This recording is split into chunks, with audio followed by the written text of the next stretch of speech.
Assalamualaikum warahmatullahi wabarakatuh. Allahumma sholli wa sallim wa barik ala nabiyyina Muhammad wa ala alihi wa sahbihi ajma'in. Rabbi shrah li sadri wa yassir li amri wahlul 'uqdatam min lisani yafqahu qawli. Thayyib, ahlan wa sahlan bikum jami'an, adik-adik santri kelas 11 KMI Putra yang dimuliakan oleh Allah Subhanahu wa taala. Di kesempatan kali ini di hari Selasa kita melanjutkan kembali pembahasan kita di mata pelajaran An-Nahwu dengan kitab Al-Mumti' Syarah Al-Ajurumiyah. Pertemuan yang lalu kita sudah membahas terkait dengan bab ajza al-kalam wa manyata'allafu minhu, ya.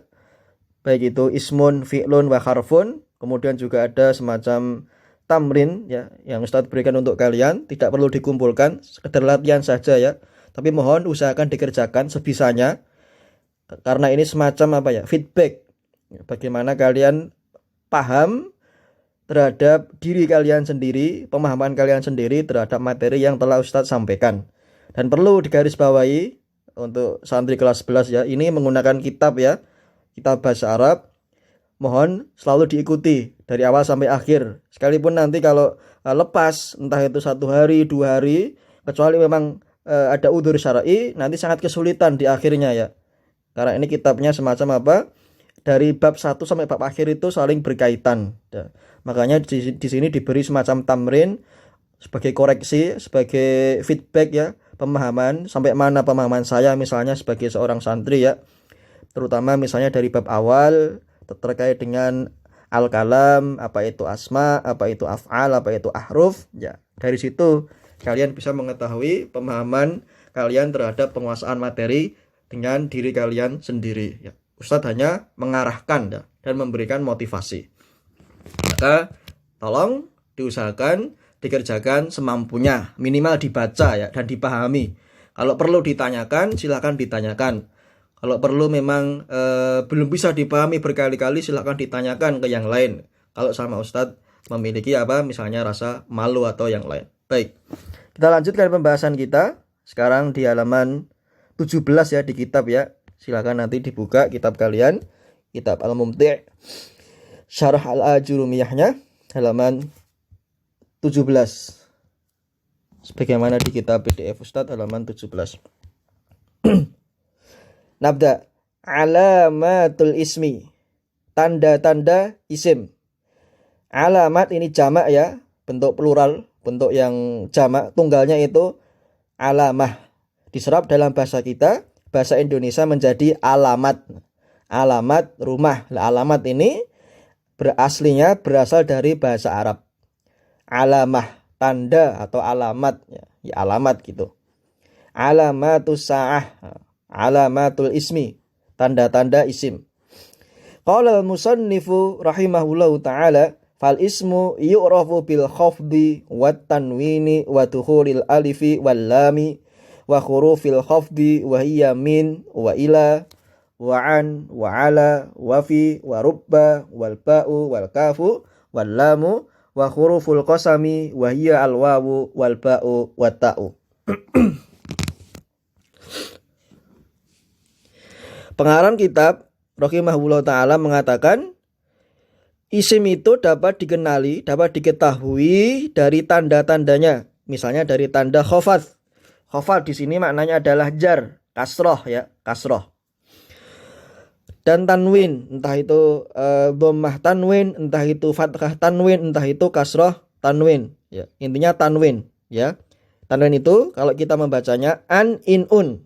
Kalau al-khafad itu misalnya kita membacanya i atau in, itu al-khafad.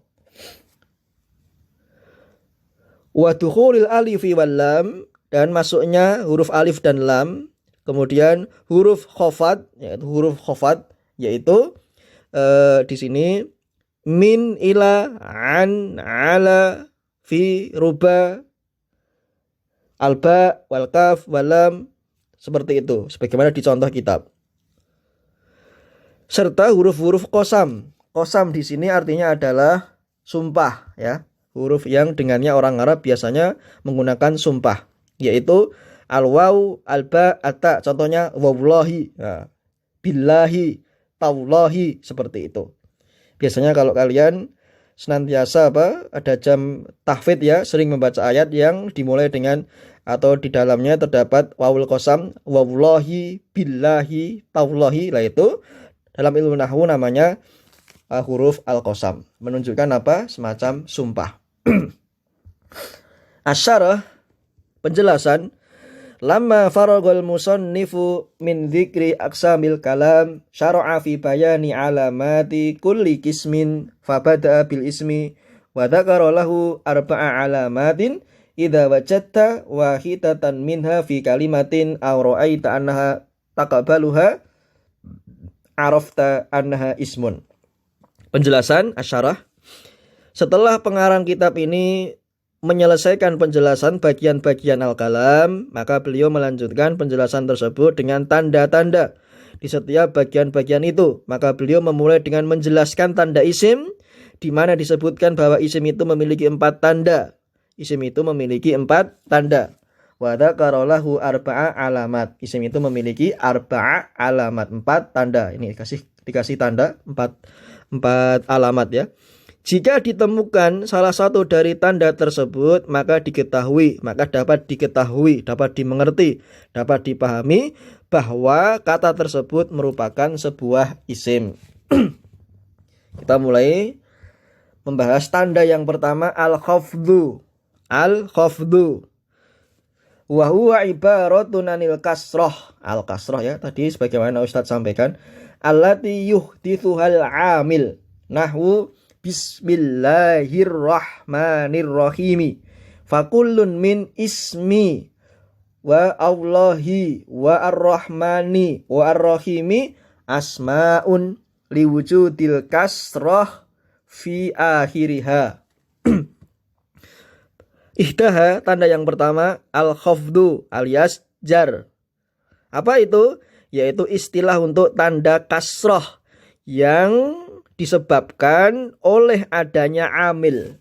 Amil di sini maknanya adalah faktor, sebab-sebab yang menjadikannya dia dibaca al-khafd atau dibaca kasrah.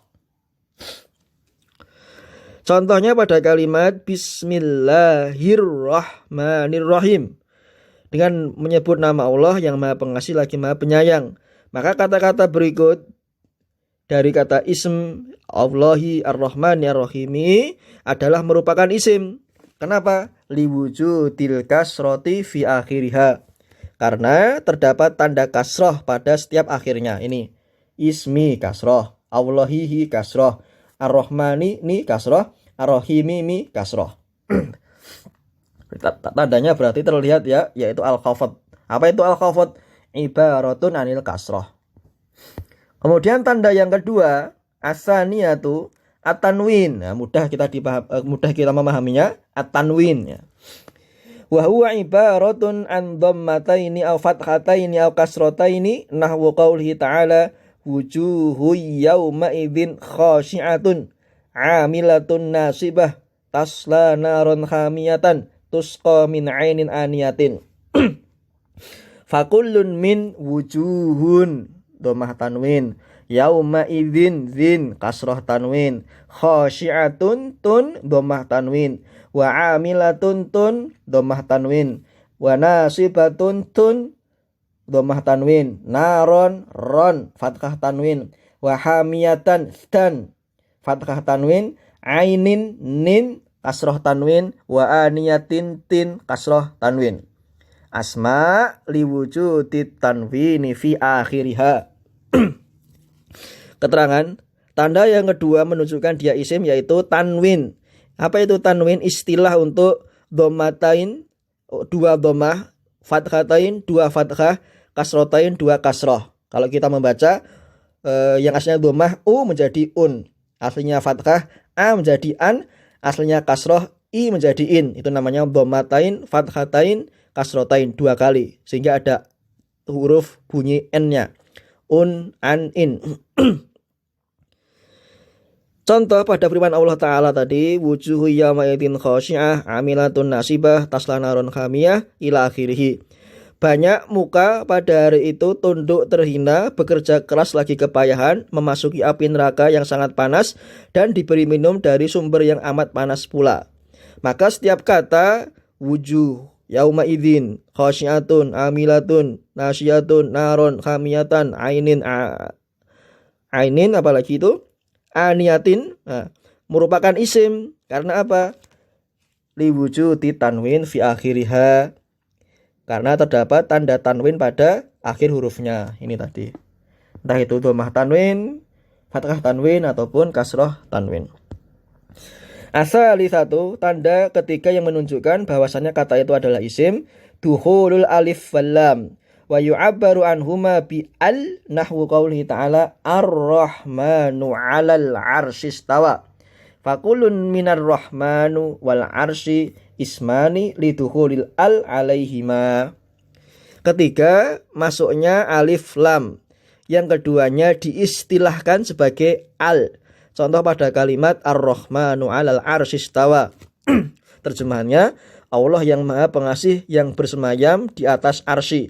Maka setiap kata ar-rahmanu al-arsy adalah isim. Karena apa?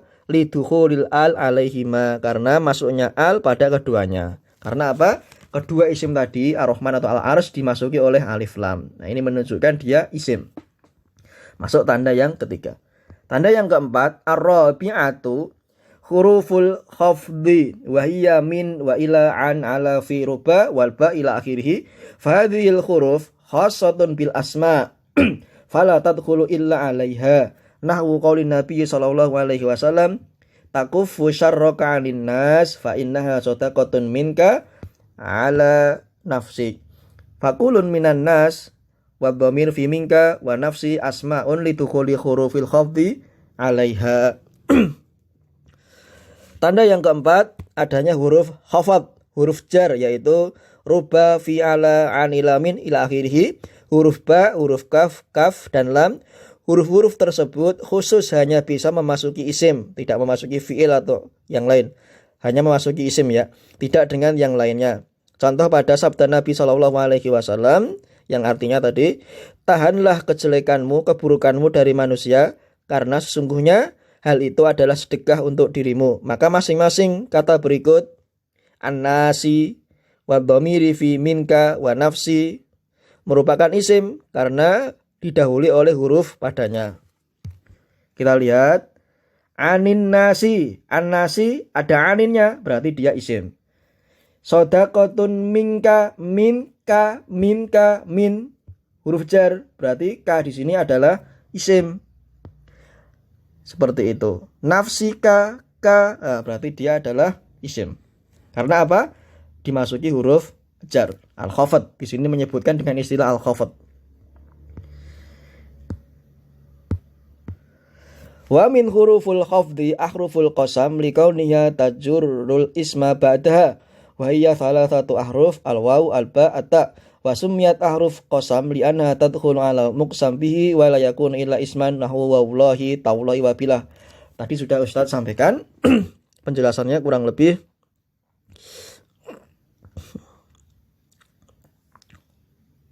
Termasuk pula ke dalam huruf-huruf khafad yang masuk dalam kategori huruf khafad, yaitu huruf qasam, mengandung makna sumpah karena menjadikan huruf itu dibaca kasroh setelahnya atau isim setelahnya.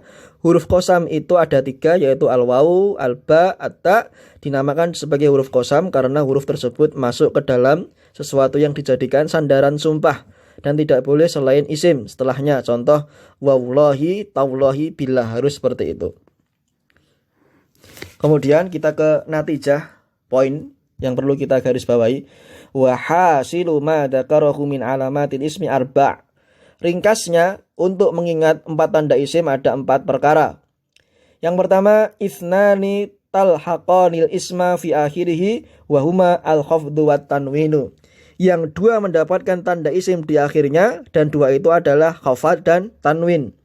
Wasnatani tadkhulani alaihi fi awalihi wa huma al-al wa huruful qafad. Yang kedua, masukkan tanda di awalannya, dan 2 itu adalah alif lam dan huruf khafad atau huruf jar. Ya. Dua di sini maksudnya adalah itu ya, alamat ya. Tadi misalnya kita lihat Ar-Rahman Al-Arsy. Huruf khafat anin nasi. Nah, kemudian apalagi tadi? Minka, min, kemudian anin nas. Nah, itu menunjukkan ini dua hal yang masuk di awal kata atau awal isim.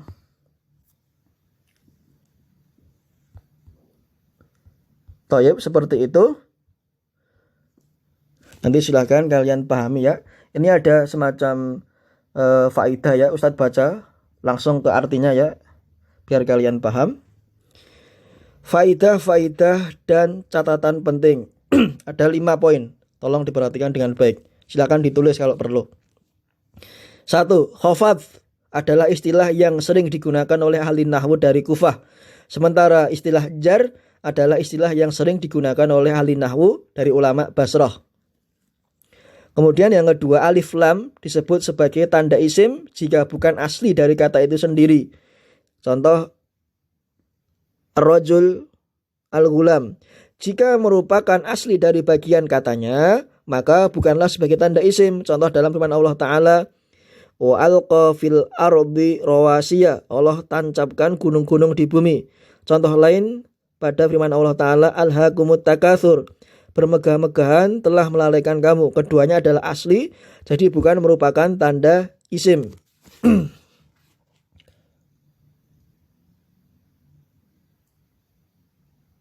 Kemudian yang ketiga, tidak berarti semua 4 tanda ini berada pada sebuah isim ya, tidak harus ada. Akan tetapi cukup sebagian saja, salah 1, salah 2 atau mungkin 3 syarat terpenuhi sudah bisa disebut dengan dia adalah isim. Yang keempat, huruf qasam merupakan bagian dari huruf jar, namun pengarang kitab Al-Jurumiyah memisahkannya karena huruf qasam memberikan faedah sumpah. Dan perlu diketahui, bersumpah dengan makhluk tidak diperbolehkan kecuali demi Allah dan demi nama-namanya dan demi sifat-sifatnya. Maka tidak diperbolehkan mengatakan demi Nabi, demi Ka'bah, demi hidupmu dan hal yang serupa dengan itu. Poin kelima, di bagian ini sang pengarang tidak menyebutkan tanda isim yang paling penting di antara tanda-tanda isim yang lain yang paling bermanfaat. Dan itu adalah isnad ilaih, sesuatu yang bersambung. Padahal dengan tanda tersebut dapat diambil bukti bahwa dhamir adalah merupakan isim. Seperti huruf ta pada lafaz kumta. Maka di contoh ini tidak dapat dilihat adanya isim seperti menerima alif lam. Juga tidak berakhiran tanwin dan tanda-tanda lain yang merupakan tanda isim, melainkan satu hal saja, yaitu dhamir yang tersambung dengan kejadian berdiri al-qiyam.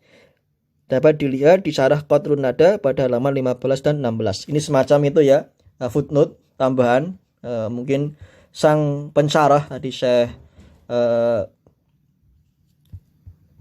Al-Hadari, Syekh Matur Al-Hadari memberikan penjelasan terkait apa sang pengarang ya, ada kelebihan dan ada kekurangannya. Baik, untuk terakhir ya, ada semacam tamarin, latihan tugas, nanti silahkan kalian kerjakan sebisanya ya, ini insya Allah mudah. Iqra al-ayah al-atiyah, bacalah ayat berikut ini. Tsumma stakhrij minha al-asma ma'a bayanil alamah allati urifta biha. Kemudian simpulkanlah nama-nama beserta dengan penjelasan tanda-tandanya sebagaimana yang kamu ketahui. Soalnya laqad khalaqnal insana fi ahsani taqwim. Sungguh kami telah menciptakan manusia dalam kondisi yang sebaik-baiknya. Kalian tentukan al-asma apa saja dan tandanya itu apa ya, sebisanya ya. Nanti insya Allah kalau ada sesi mungkin mendekati ujian akhir ya, sesi untuk kita membahas tugas-tugas. Kemudian tugas yang kedua, hati sab'ata amthilah min indika alal isim. Berikan 7 contoh isim yang kalian ketahui ya, 7 saja. Seperti itu. Baik, insya Allah pertemuan berikutnya kita akan membahas alamatul fi'li, tanda-tanda fi'il. Kita cukupkan. Naktafi bihadzal liqa, aqulu qouli hadza, barakallahu fikum. Wassalamualaikum warahmatullahi wabarakatuh.